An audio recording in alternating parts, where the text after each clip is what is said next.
E aí, tudo bom? Queria te fazer uma pergunta. Quando foi a última vez que você assistiu a um filme ou uma série de TV que você pensou, cara, isso vai mudar tudo? Vai mudar o entretenimento, vai mudar a cultura pop, vai mudar a minha vida. De cara, sim, não dá pra gente pensar em alguma coisa muito rápido. Mas olha só, eu vou te dar uma dica. Há mais ou menos 25 anos, uma série ia chegar aos cinemas e ia mudar tudo que a gente conhece como entretenimento e como cultura pop. E nessa nova série do Omelete, a gente vai fazer uma viagem pelos últimos 30 anos para conhecer o desenvolvimento e os bastidores de Jurassic Park. Essa série revolucionou tudo que a gente conhece como cinema. E agora a gente vai conversar com os produtores, com os atores e com todo mundo que participou da produção dessa série. Eu sou o Thiago Romariz e agora seja bem-vindo a Jurassic Park, a Evolução.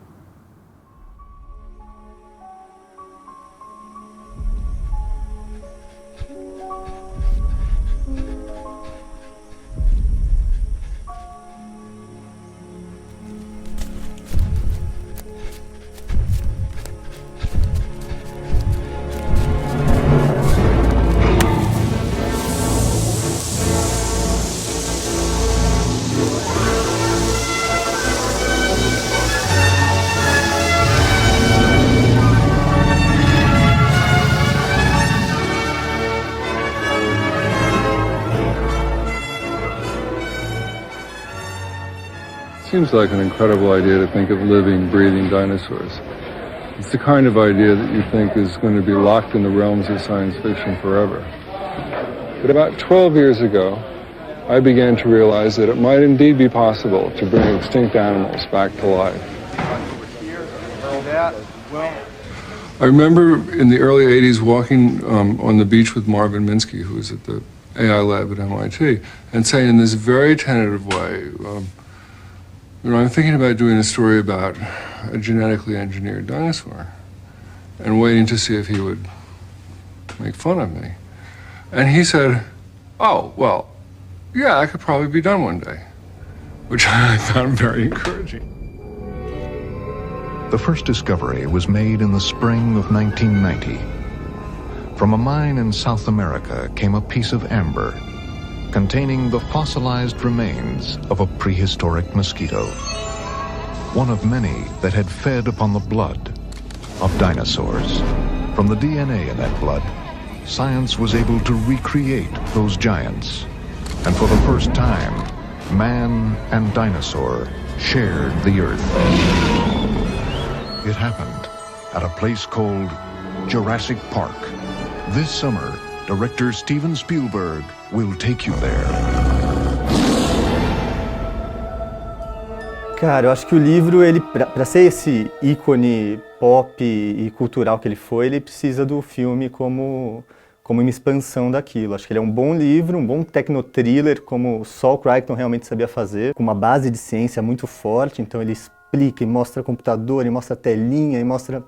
No começo do Jurassic Park tem uma parte que você começa a ler e você acha que é não ficção, né? Que você fala, beleza, ele está me situando como está a ciência genética e depois ele vai entrar na história. Mas não, ali ele já começa a colocar a engenho no meio e tudo mais. Eu acho que eles foram muito felizes no que tirar. O Crichton até fala que o filme é 10, 20% do que tem no livro. Tem livros de dinossauro e ficção científica desde de 1900 e pouco. E esse seu O Lembrado, sabe o que você fala? Dinossauro e ficção científica. A primeira coisa que vem na cabeça é Jurassic Park.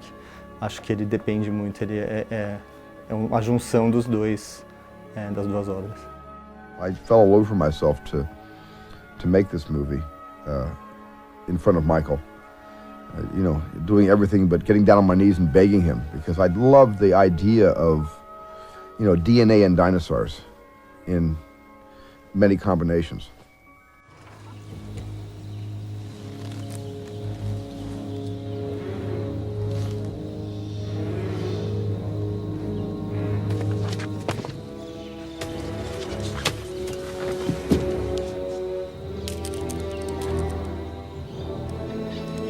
This species of variformin's been extinct since the Cretaceous period. I mean, this thing isn't one of this thing. What?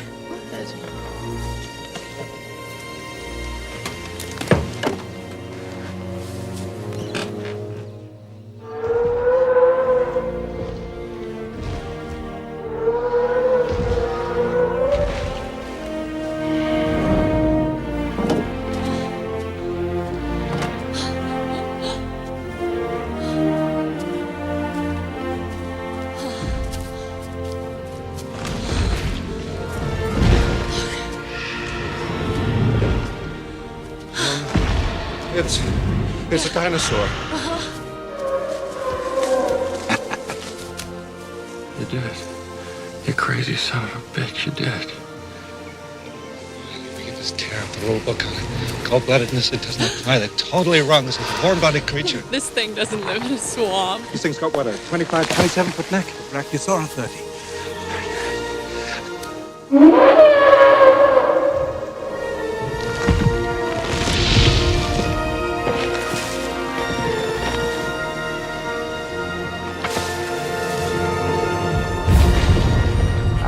Aquela sensação de estupefação e de surpresa do personagem no filme é a mesma de você que está assistindo. Né? É a mesma que eu tive também ali, de falar, caramba, é um dinossauro. E é muito louco como ele amarra com a sequência depois, onde ele explica tudo o que acontece. Por isso que eu acho que a narrativa do primeiro filme ele é tão legal. Porque você vê o bicho e ele fala, caramba, mano, que é isso?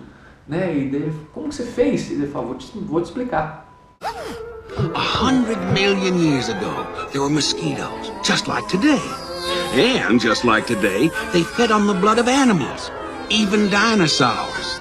Sometimes, after biting a dinosaur, the mosquito would land on the branch of a tree and get stuck in the sap. After a long time, the tree sap would get hard and become fossilized, just like a dinosaur bone, preserving the mosquito inside. Bingo. Dino DNA. A full DNA strand contains 3 billion genetic codes.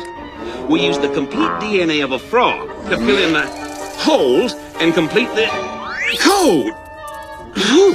And now we can make a baby dinosaur.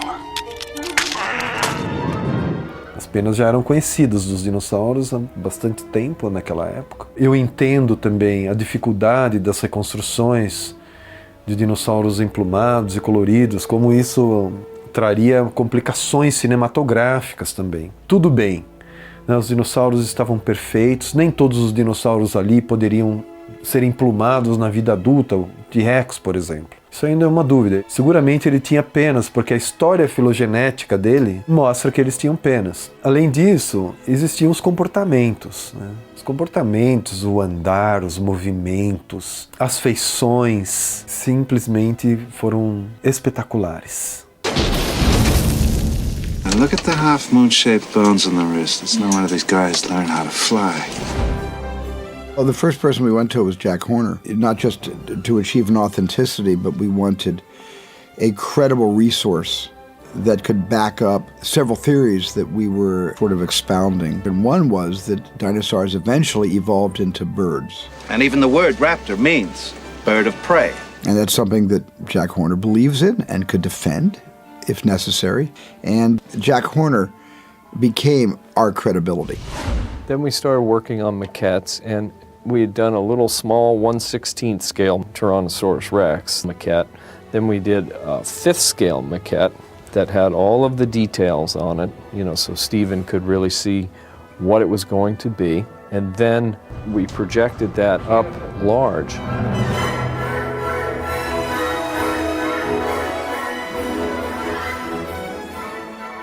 He told me when we first started he didn't want monsters. But I had to keep moving him away from monsters because that's really what he wanted. I think establishing characters like Laura Dern and Sam and Jeff, it lent a whole sense of credibility to the storytelling because you really believed that they were scientists. Why? And did I go too fast? I go too fast. I did a flyby. No, give me that big glass of water. We're going to conduct an experiment. Those characters, when they're postulating, better have a little wit. And David Koepp gave it all the wit. Gave Jeff Goldblum his lecherous crush on the paleobotanist played by Laura Dern. And with Sam Neill being right in the middle, watching this guy hitting on his girl, where Jeff doesn't even know that it's his girl. I mean, that was all David Koepp's kind of invention. I think my agent, in 1992 or so, called and said, have you read a book? Have you read this book called Jurassic Park? I think I said, no, I haven't read it. Maybe I'd seen it on somebody's hand on a bus or something like that, maybe. They said, well, read it, because there's a part that they're interested in you for, and you'll meet with, read the book, and there's no script yet to read, they said, but you'll meet Steven Spielberg at Amblin, his place, his office, there's a series of offices there at Universal. I said, great. I read the book, Michael Crichton, beautiful, and my character is interesting. Anyway, the many memories thereafter, going to the office of Mr. Spielberg, and in fact, he said to me, well, it's nice to meet you. I've loved much of your work, and I said, me too, you. And he said, but there's a kind of another version of the script being written right now, where your character is cut out, and it's all sort of Alan Grant has the funny lines, and he kind of absorbs some of your character. And I was like, oh, well, and I made some kind of pitch off the top of my head. I think I wanted to be in the movie, so I said, well, but come on, et cetera, et cetera. Anyway, a script was written where I was still in it, and they put me in the movie. And cool. Anyway, lucky me, and here we are, 25 years later, and... T-Rex? Mm-hmm. You said you've got a T-Rex? Uh-huh. Say again. We have a T-Rex. Wow. Put your head between your knees. Dr. Grant. My dear Dr. Sattler. Welcome to Jurassic Park.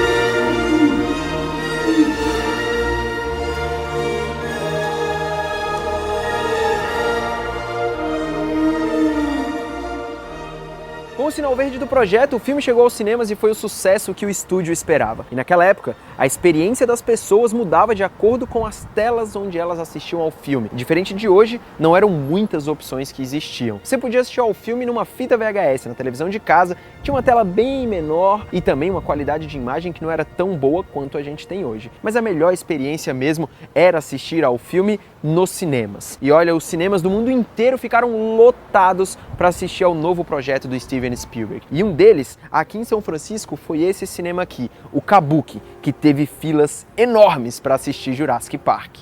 You're looking at live pictures outside the Kabuki 8 theaters in San Francisco. Jurassic Park is showing on 4 screens there tonight. In Oakland, the lines are at the Grand Lake Theater.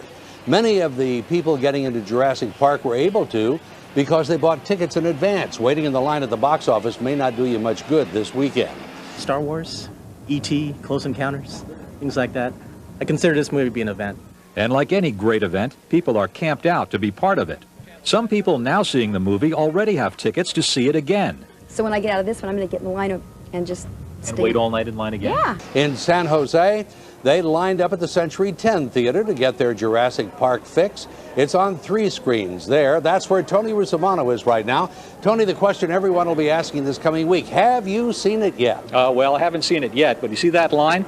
Those are people waiting in line to go inside in just a minute for the 10 o'clock show. And in 2 minutes and 30 seconds, I'm going to throw down this microphone and get in that line because I have my ticket and I paid cash American dollars for it, I want you to know.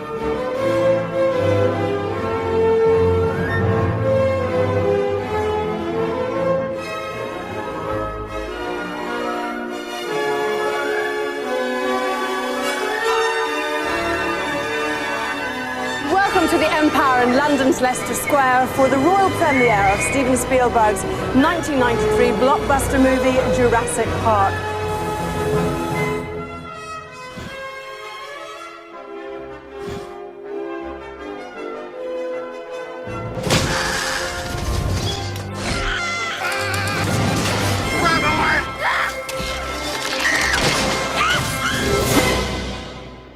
It's impossible to not think instantly of the first experience watching Jurassic Park because it was so. I saw Jurassic Park in the theaters opening weekend when I was 12 years old, and it was like it got imprinted in my brain. Like I remember everything about that weekend, everything about that experience, and so it's unreal getting to be actually a part of it. Yeah, I really remember the trailers leading up to the first movie with like the dilating pupil and the T-Rex roaring and the cup with the water brimming, these like crystallizing images that made the entire world want to go see that movie. And then seeing it, of course, opening weekend, just indelible impression it left on me as a young man, and still to this day. I was 16 years old, so I was a teenager, and I remember being told that I couldn't see movies for a little while because I had probably done something wrong. And so I defied my parents, and I snuck out of the house, and I put pillows underneath my covers and walked down to the local movie theater, because on the Thursday night, the night before it came out, my good friend was the projectionist of the theater, and so he had to run the film at midnight to make sure that it was playing. And so he said, if you come down, you can watch it. So it was just me sitting in this theater watching the movie all alone. And it was at the Grand Lake Theater in Oakland, which is this like almost opera house, like big, beautiful old theater. So it was like I got a private screening of Jurassic Park in 1993. It was pretty cool. Eu lembro que eu assisti o filme, meus pais sempre me levaram pro cinema, eu assisti o filme, tinha 9 anos, e eu lembro o terror que eu tava dentro do cinema, assim, morrendo de medo do que tava acontecendo ali, e o que me impressionou muito naquela época foi o efeito especial, que foi pra todo mundo, né? Eu assisti na pré-estreia, eu devo ter assistido.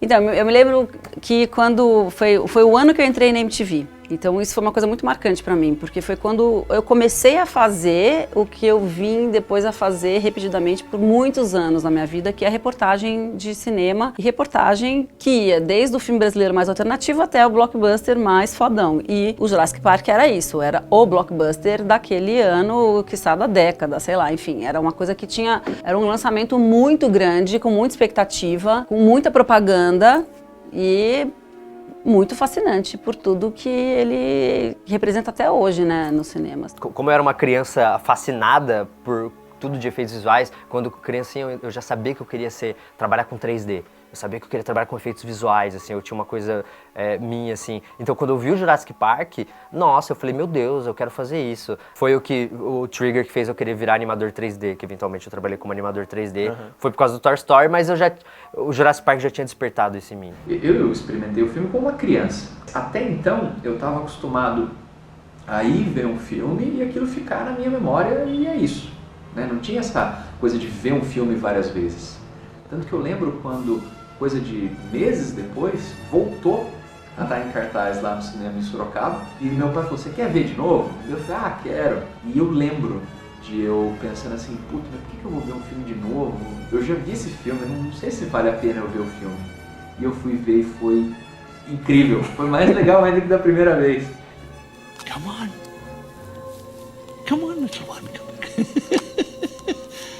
Come on. Come on, little one. Come on. Come on, then. Come on, then. Very good. Push. Push. Very good. God. Push. Come on. Come on. Come on, then. There you are. There you are.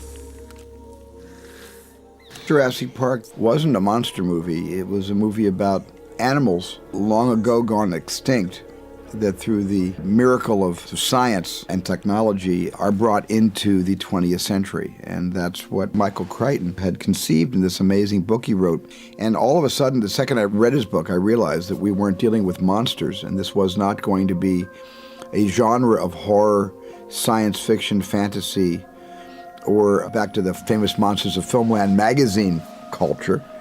But instead, this was a really credible look at how dinosaurs might someday be brought back right alongside modern mankind. And that really fascinated me, and that immediately set my own template for not making this a monster movie. Roll, baby. Marker. And background. Action.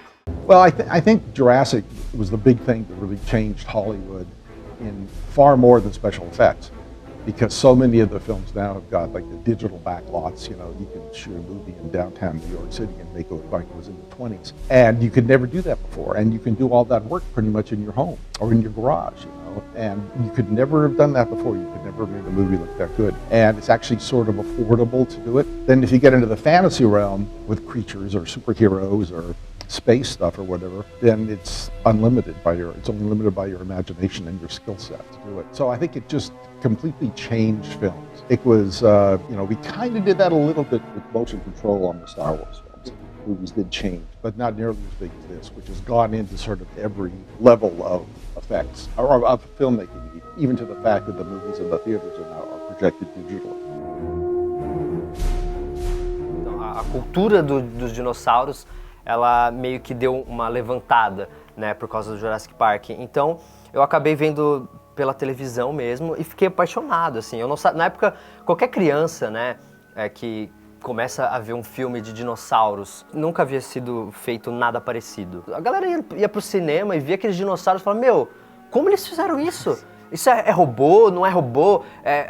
Na época, não dava pra saber. Não tinha como, cara. Você assistia o filme e você jurava que aqueles dinossauros eram reais. Foi muito legal essa coisa de ver uma paixão minha se tornar o tema. Daí tinha Família Dinossauro, tempos depois começou a ter Discovery, daí tinha um documentário, né, de dinossauro. E eu lembro uma vez eu construí um Jurassic Park no quintal de casa. Eu peguei uns toquinhos de madeira, barbante, eu fiz as cerquinhas e uma entrada e coloquei os dinossauros ali. Eu lembro de olhar para aquilo construído no meu quintal com uma sensação de triunfo, sabe? Tipo, caramba, eu construí isso, sabe?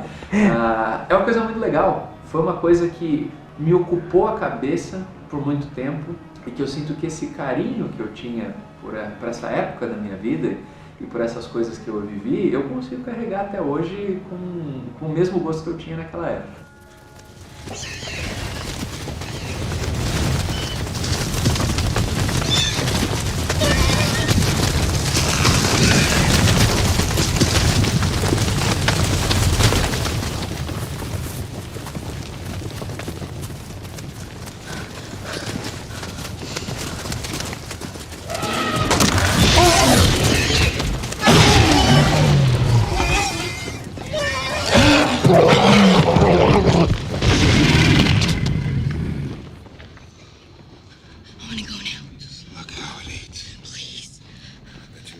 Birds the same way again. Yes. I think it's very easy to relate to this story because it's very human. It makes a big connection, emotional connection with dinosaurs and with animals in general. This is a story that it's about finding empathy to the other one. Not only dinosaurs, but to the other ones, the ones that we don't understand. And I think in that sense, this is a story that everyone can relate to. Eu admiro o Spielberg porque ele consegue fazer filmes muito diferentes, gêneros muito diferentes, mas ele tem essa coisa da carga emotiva que é muito forte, né? Então, sei lá, ele faz a cor púrpura. Cara, você se acaba com aquele filme, entendeu? Você fica arrasado. ET foi um marco na minha vida.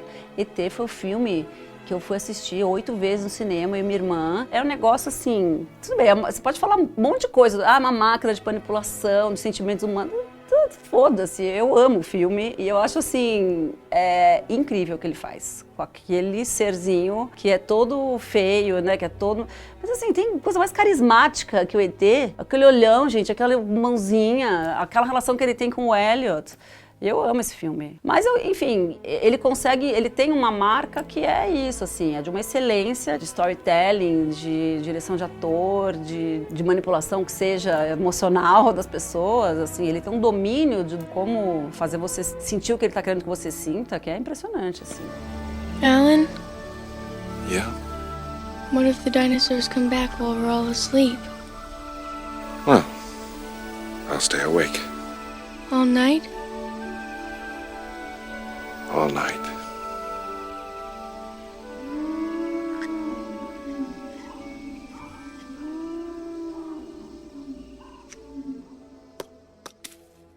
Eu nunca comentei sobre esse aspecto com ninguém, mas quando eu era moleque eu tinha uma coisa muito clara na minha cabeça de que eu não ia me casar e eu nunca ia ter filhos. Desde quando eu tinha tipo 5 anos de idade. Então quando eu vi Jurassic Park, eu vi não só a coisa do que eu gostava pra caramba de dinossauro, mas eu vi o que era o meu conflito, talvez, principal de construção da minha personalidade pro futuro, cara. Quando eu vi o Malcolm ali, tipo, pô, sem se dar muito bem com a molecadinha, sem saber direito como lidar com a Ellie, e no final ele termina, tipo, abraçando as crianças e dando a entender que desatou um nó, eu falei, caramba, rapaz, isso aqui é muito poderoso. Uma outra cena que me pega muito é quando as crianças estão lá no carro, não sabem muito bem o que aconteceu, e o Dr. Raymond fala, rapaz, azedou aqui a marmita, e ele pede pro MUDOU, né, fala, pô, tem como tu pegar um Jeep e o cara fala, não, beleza. Ali, pô, é bonito, cara, porque assim, o cara fala, beleza, alguns problemas são maiores do que qualquer coisa.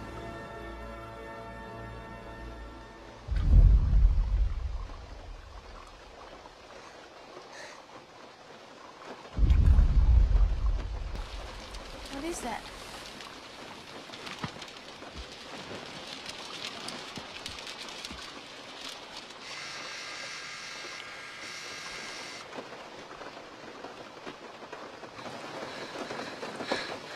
Where's the goat?